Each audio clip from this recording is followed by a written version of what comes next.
சென்னை மாநகரில் இரவு முழுவதும் பலத்த காற்று, இடி மின்னலுடன் வெளுத்து வாங்கிய கனமழை. கனமழையின் காரணமாக சாலையில் பெருக்கெடுத்த மழைநீர்.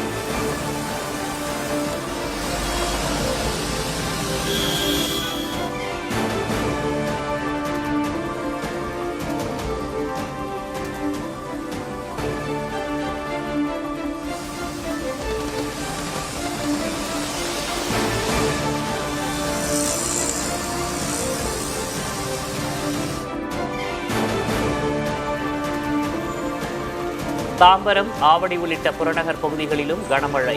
தாழ்வான இடங்களில் தேங்கிய தண்ணீர்.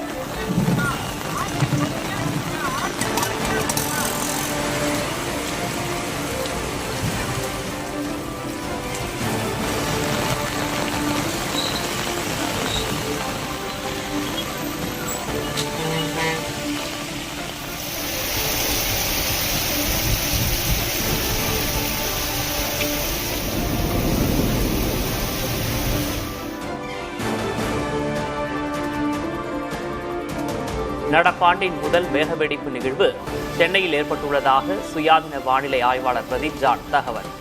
1 மணி நேரத்தில் பல்வேறு பகுதிகளில் 10 சென்டிமீட்டர் அளவுக்கு மழை பெய்திருப்பதாகவும் பதிவு.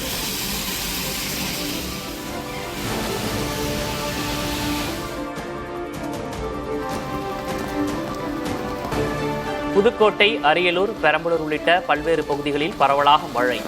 காரைக்குடி, பெரியகுளம் பகுதிகளிலும் பெய்த மழையால் குளிர்ச்சியான சூழல்.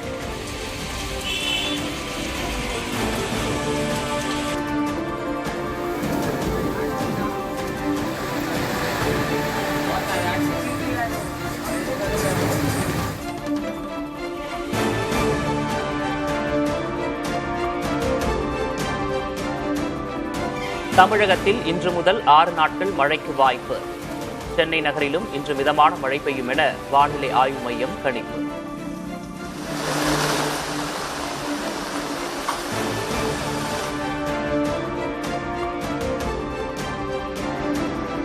இமாச்சல பிரதேசத்தில் மணிமகேஷ் யாத்திரை பாதையில் திடீர் வெள்ளப்பெருக்கு. 10 பக்தர்கள் உயிரிழந்த சோகம். 6000க்கும் மேற்பட்டோர் மீட்பு.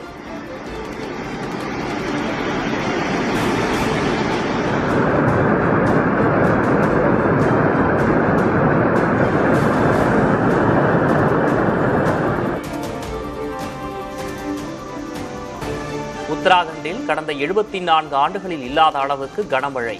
வெள்ள பாதிப்பால் பொதுமக்களின் இயல்பு வாழ்க்கை முற்றிலும் பாதிப்பு.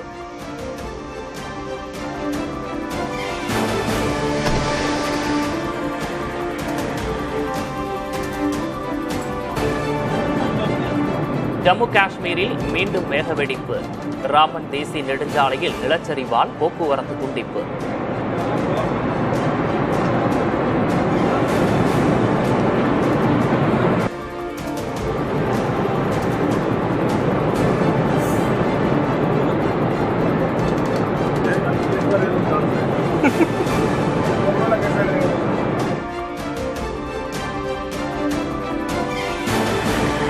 உத்தராகண்ட் பத்ரிநாத் யாத்திரை வழித்தடத்தில் நிலச்சரிவு.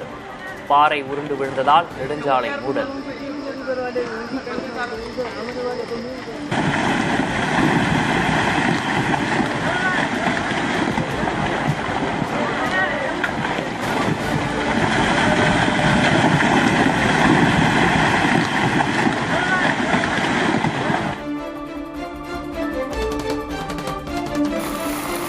திருப்பதியில் 1 மணி நேரத்திற்கு மேலாக வெளுத்து வாங்கிய கனமழை.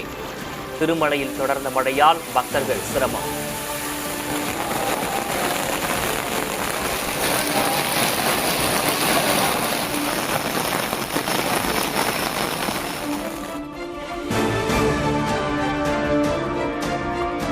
ஏழு ஆண்டுகளுக்கு பிறகு சீனா சென்ற பிரதமர் மோடிக்கு உற்சாக வரவேற்பு.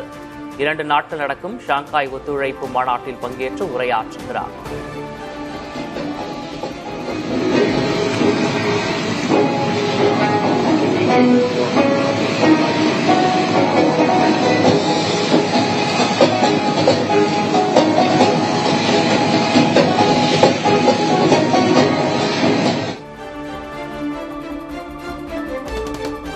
பிரதமர் மோடியுடன் தொலைபேசியில் பேசிய யுக்ரைன் அதிபர் ஜெலன்ஸ்கி, அமைதியை நிலைநாட்டும் முயற்சிகளுக்கு இந்தியா துணை நிற்கும் என பிரதமர் மோடி உறுதி.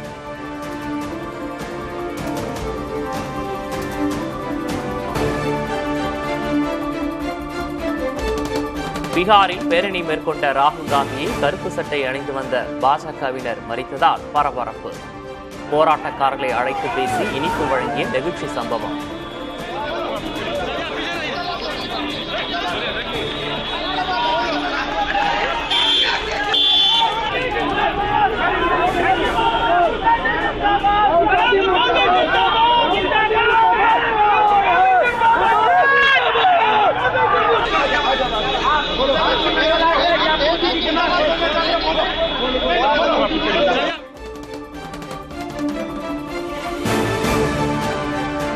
அமெரிக்காவின் கூடுதல் வரியால் ஏற்பட்ட நெருக்கடியிலிருந்து ஏற்றுமதி தொழில்களை பாதுகாக்க முதல்வர் ஸ்டாலின் வலியுறுத்தல்.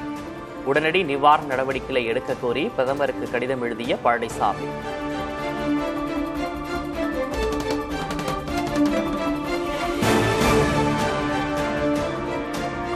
திமுக ஆட்சி பொறுப்பேற்ற 4 ஆண்டுகளில் 10.62 லட்சம் கோடி மதிப்பிலான முதலீடுகள் ஈர்க்கப்பட்டுள்ளது. வெளிநாட்டு சுற்றுப்பயணத்தை தொடங்கும் முன்பு முதல்வர் மு.க. ஸ்டாலின் பேச்சு. 10,62,752 கோடி ரூபாய்க்கான முதலீடுகளை ஈர்த்து 922 புரிந்துணர்வு ஒப்பந்தங்களை போட்டிருக்கிறோம்.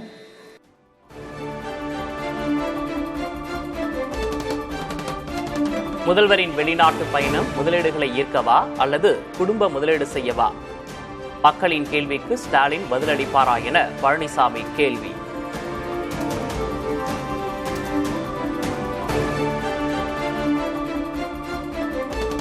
முதல்வரின் வெளிநாட்டு பயணங்கள் தொடர்பாக வெள்ளை அறிக்கை எப்போது வெளியாகும் என நயினார் நாகேந்திரன் கேள்வி.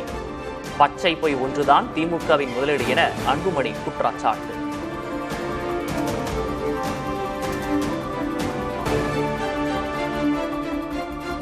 வெளிநாட்டு பயணங்களுக்கான வெள்ளை அறிக்கையை முதலில் பிரதமர் மோடி வெளியிடட்டும். நயினார் நாகேந்திரனுக்கு அமைச்சர் சேகர்பாபு பதில்.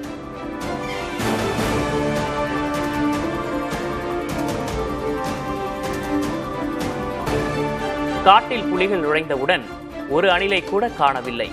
தாவேக்காவை மீண்டும் மீண்டும் விமர்சிக்கும் சீமான். இந்த காட்டுக்குள் புலிகள் நுழைந்தவுடனே ஒரு அணில் கூட கண்ணில் படவில்லை. அணில்களுக்கும் சேர்த்துத்தான் காடு வளர்க்க நாம் பாடுபடுகிறோம்.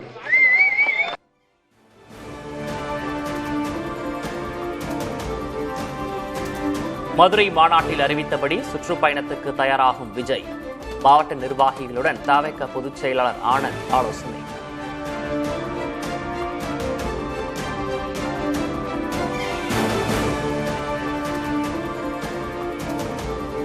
உண்ணாவிரத போராட்டத்தில் ஈடுபட்டிருந்த காங்கிரஸ் எம்பி சசிகாந்த் செந்தில் உடல்நலக்குறைவால் மருத்துவமனையில் அனுமதி.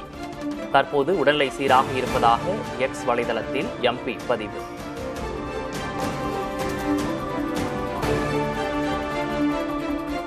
திருவள்ளூர் எம்பி சசிகாந்த் செந்தில் உண்ணாவிரதத்தை கைவிட வேண்டும். வாக்காளர் திருட்டு பிரச்சனையிலிருந்து மடைமாற்றம் செய்துவிடக் கூடாது என காங்கிரஸ் மாநில தலைவர் செல்வ பெருந்தகை பேட்டி.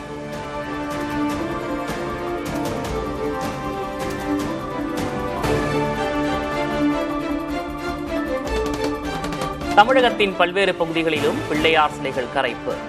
மேளதாளங்களுடன் ஊர்வலமாக எடுத்துச் செல்லப்பட்டு நீர்நிலைகளில் கரைக்கப்பட்ட பிள்ளையார் சிலைகள்.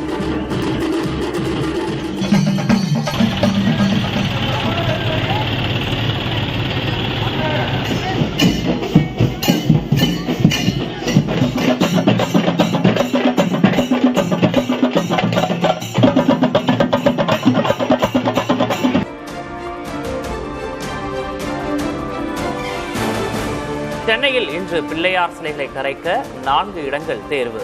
போக்குவரத்து மாற்றம் செய்யப்பட்டுள்ள நிலையில் பாதுகாப்பு பணியில் 18,000 போலீசார் குவிப்பு.